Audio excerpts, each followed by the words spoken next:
Welcome back to the Midnight Mystery Archive and Witness Wednesday. For those of you who are new to this format, Witness Wednesday is a recurring series within the Midnight Mystery Archive where I sit down with people who have genuine proximity to the cases we cover. It could be family, it could be friends, or it could be like last week, the video editor on the cruise where Amy Bradley disappeared. This week, we're going to bring a legal perspective to Witness Wednesday. Michael Winkleman is an attorney and partner at Lipcon, Margulies, and Winkleman in Miami, one of the most experienced maritime law firms in the United States. His firm has recovered more than $500 million on behalf of passengers and crew who have been injured, assaulted, or lost at sea. They were instrumental in the advocacy that produced the Cruise Vessel Security and Safety Act of 2010.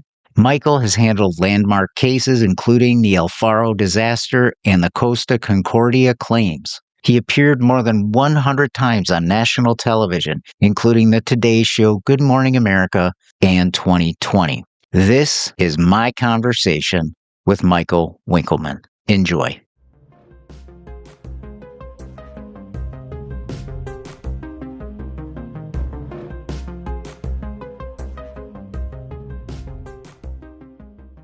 Michael, thanks for joining me and providing your expert insights as it relates to jurisdiction when it comes to cruise ships. So I wanted to start with a few questions for you, really just to kind of set the table for listeners. So when a crime or a disappearance happens on a cruise ship, who has jurisdiction and how is it determined? Well, first, Kevin, thanks for having me on the show. I'm happy to be here. I know this is a very high-profile incident, and people are really fascinated by it. And I always say I enjoy my line of work for a lot of reasons because I get to help people. But being a cruise ship attorney, people are just fascinated by everything that happens on the high seas, for good or for bad. And obviously, this was a terrible tragedy, regardless of why it happened, how it happened, et cetera. It's a real horror for the family. And I wish there was a way they could have some certainty. But in terms of the question of who has jurisdiction, okay, it's a very complex question. If we're talking about a U.S. citizen or resident, that makes it a lot easier because then the FBI has jurisdiction. You always have the flag state that has jurisdiction. You have this concept called flags of convenience. When you go on a cruise ship, they're generally flagged with Bahamas, Panama, Liberia. They call those flags of convenience because it's convenient for the cruise line, because that makes it more favorable for them from a tax perspective as well as a labor law perspective. Lastly, you would have jurisdiction over where the incident occurred. So if it happened in Italy, you could have Italian jurisdiction, you could have Bahamian jurisdiction as the flag state, and you could have FBI jurisdiction that they're given for U.S. citizens or residents. So it's a very muddy picture. Yeah, so you make a point as it relates to flags of convenience. So why is it that so many cruise lines register in countries like the Bahamas or Panama rather than the United States? Is it truly just a tax law and labor law motivation, or is there more to it? From my perspective, those are two gigantic reasons. I mean, the taxes they save are likely through the roof. Yes, they do pay a lot of taxes to the U.S., port taxes, sales tax type things, but the labor laws also are huge. I mean, so I represent not only passengers that get hurt on cruise ships. I also represent crew members that are hurt on cruise ships. They are all, in my opinion, all but allowed to get away with murder on crew members because there's so little law that applies to them as it relates to their injuries. Passengers, it's completely different. You are required to sue in federal court in Miami. You've got a lot of favorable law for them. Those are still tough cases, but there's still a body of law that says they have to use reasonable care. With crew members, there's very little laws that actually protect them. Cruise lines take advantage of that. I am, thank goodness, able to still be successful with crew member cases. But to answer your question, to me, the tax savings and the absence of labor laws, those are gigantic reasons for them to fly flags of convenience. Are there other ones from a corporate perspective?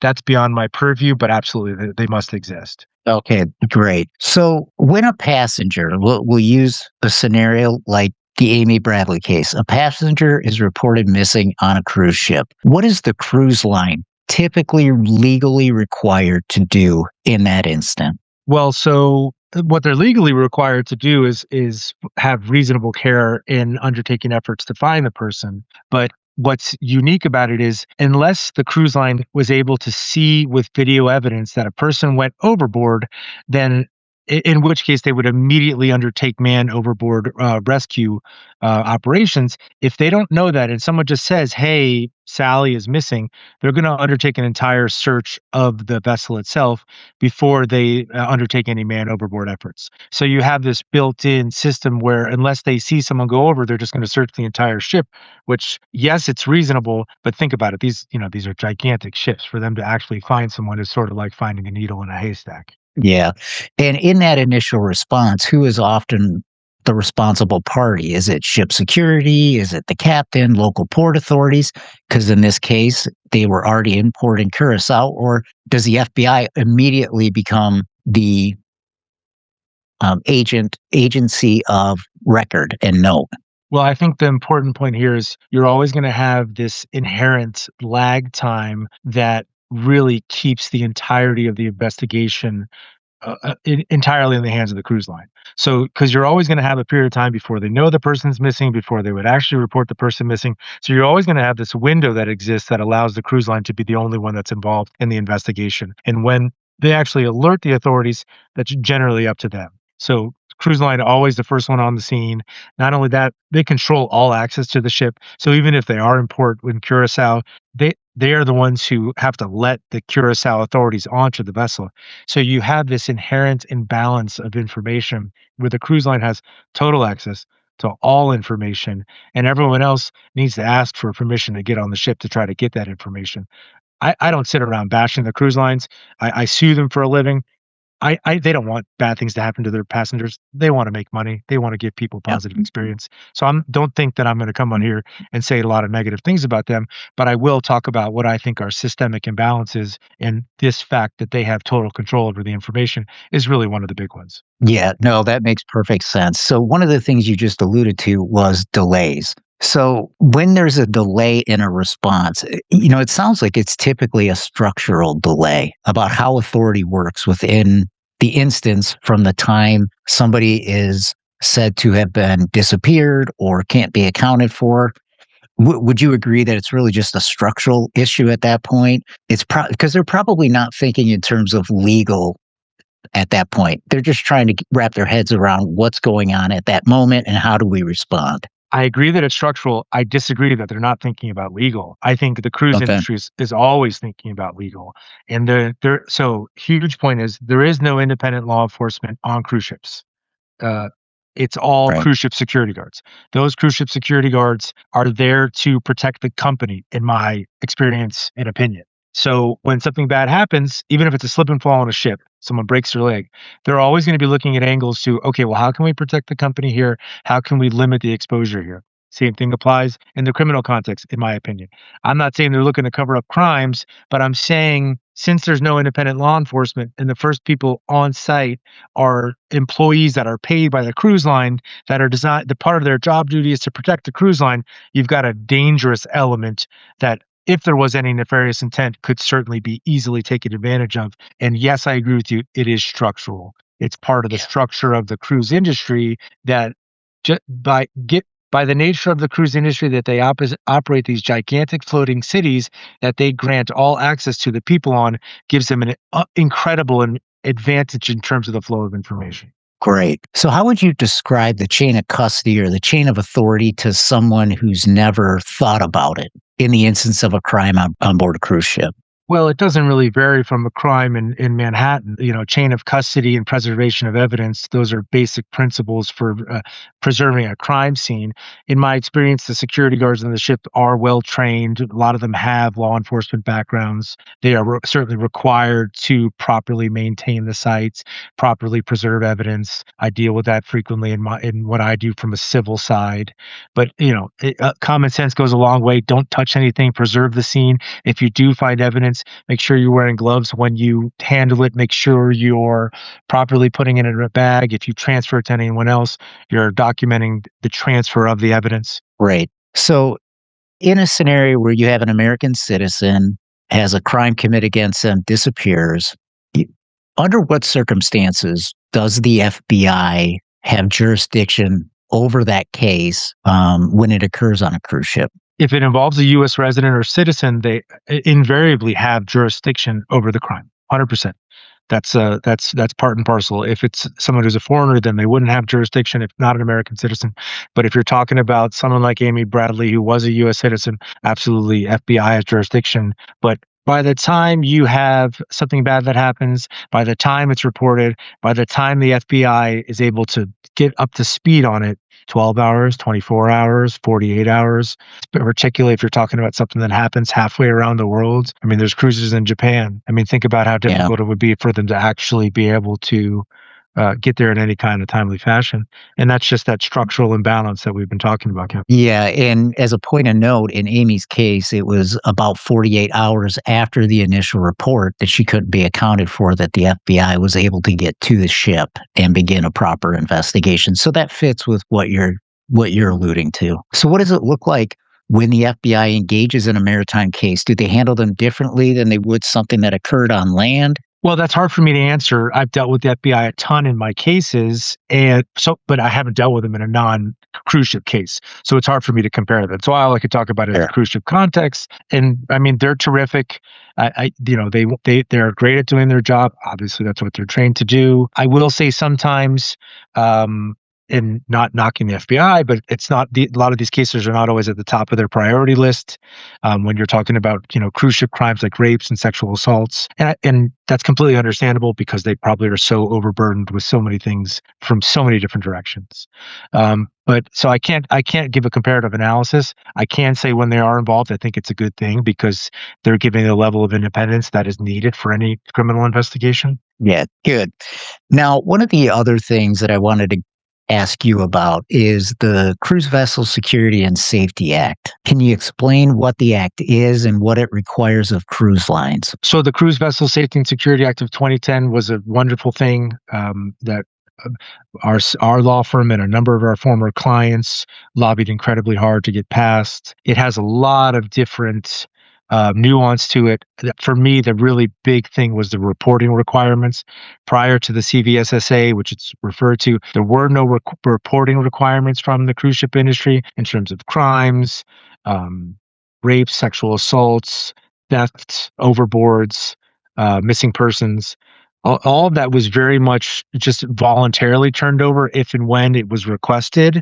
And so for there to become this mandatory reporting requirement really was a huge game changer for the industry. I still think there's issues there in terms of the accuracy of what's reported, in my opinion. And I think that has to do with what we talked about with sort of this information imbalance. We can talk about that if you want to. The other big points would be overboard technology. If someone goes overboard, what the CVSSA says that to the extent the technology exists, cruise ships are required to have technology to detect people when they go overboard. Of course, I hate that language. It says to the extent that technology exists, because that really gives something of a get out of jail free card to the cruise industry to say, well, the technology doesn't really exist. Having said that, for the most part, most cruise ships do have some level of technology to detect when people go overboard.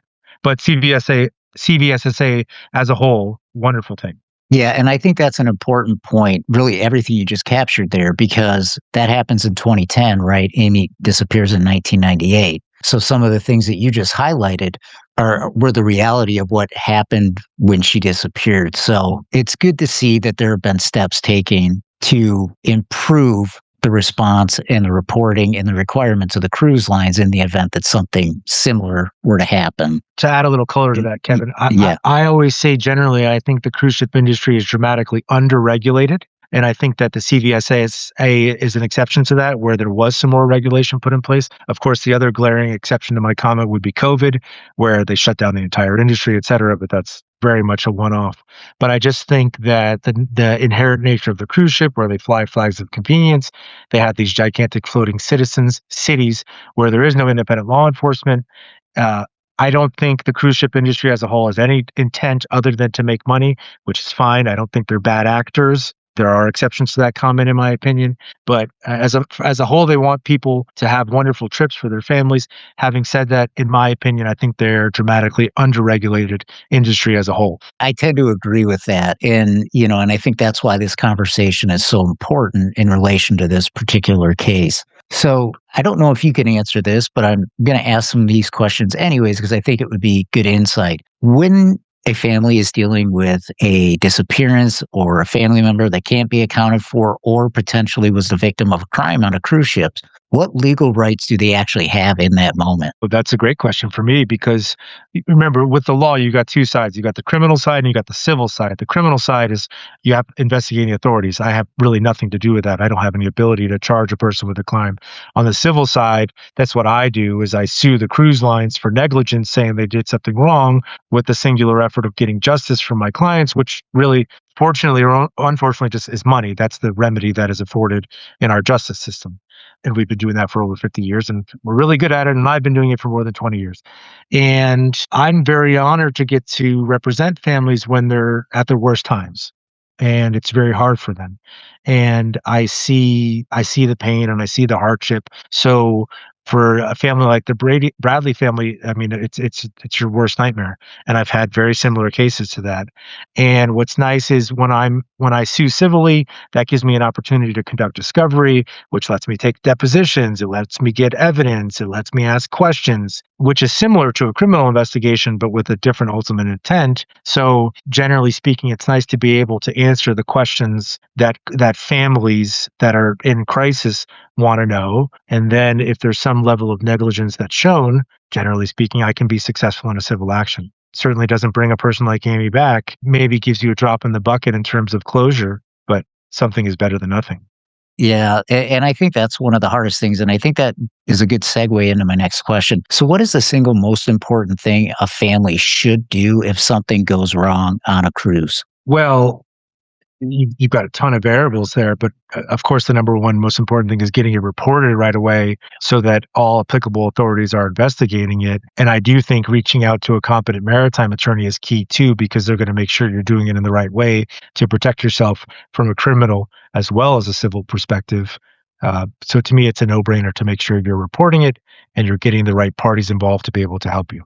Right. So in your time, in your profession, has the cruise industry's approach to passenger safety changed significantly in any way, or are you finding yourself still fighting some of the same battles that you did earlier in your career? I think it's been pretty static. I think the motivation for the cruise line has always been the same. Try to keep passengers safe. So you have a good vacation.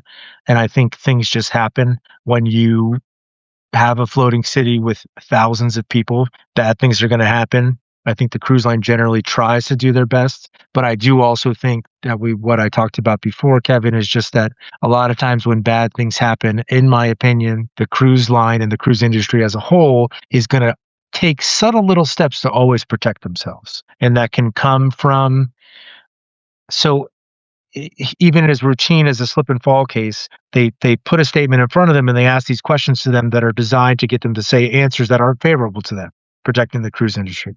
In the crime context, what I see often is someone who's a victim of rape or sexual assault. They will say things to them like, "Oh, are you sure you want to report this? You don't want it to go on your record. It's going to be a he said, she said. It's going to be there for the rest of their lives." And that to me is that subtle way of trying to protect the company and prevent things from coming to light. And what I said about 10 minutes ago, that I thought there were still issues with the mandatory reporting requirements, where I've seen that in my time of doing this for more than 20 years, when they're telling people not to report it, that's creating, I think, what is a big gap in the accuracy of the reporting. And I assume you see that often or just more often than you should? Well, I think I see it extremely often in both cases, both in the slip and fall case where they're just trying to protect themselves by getting you to say something that harms your case, and in the criminal context. No, criminal context is not the right word. When there's a crime committed on a cruise ship, I see efforts to dissuade passengers from reporting it often. Okay, great. Thanks for clarifying. What do you want the public to understand about what happens legally, structurally, when a crime is committed on a cruise ship or they're the victim of a crime? Well, the lead into that is what I always tell people is don't leave your common sense at the port. For some reason, people go on cruise ships and think they're in this magical, safe bubble where nothing can happen. Yet, when you get on that ship with your family, it is no different than getting off a plane in Manhattan. You've got the same amount of risks. You've got the same amount of dangers. I don't know many people that would let their 14-year-old roam free in Manhattan, but for some reason, parents will let that 14-year-old roam free on a cruise ship, and that can really be a recipe for disaster. And then in terms of the industry as a whole, I do think it's generally safe. You can't leave your common sense at the port. You got to keep yourself and your family safe like you would in any big city. And yeah, I think the cruise industry is so incredibly unique because you've got these gigantic floating hotels / cities. You have no independent law enforcement. You have this gigantic information imbalance that really sets up the cruise line to be successful in protecting themselves when something bad happens, which is all the more reason to bring your common sense with you on the ship. Yeah, this is really great insight, Michael, and I appreciate you taking the time to answer some of these questions. I think it gives a lot of added context around the specific case I'm covering with this series, but also some good, tangible things that people who might be going on a cruise in the future should be thinking about. And I really appreciate you taking the time. Great insight. Thanks so much. My pleasure, Kevin. I really enjoyed the conversation. I think it's a really interesting topic that people are fascinated about. So let's keep in touch. Yeah, absolutely. Thanks again, Michael. Thank you.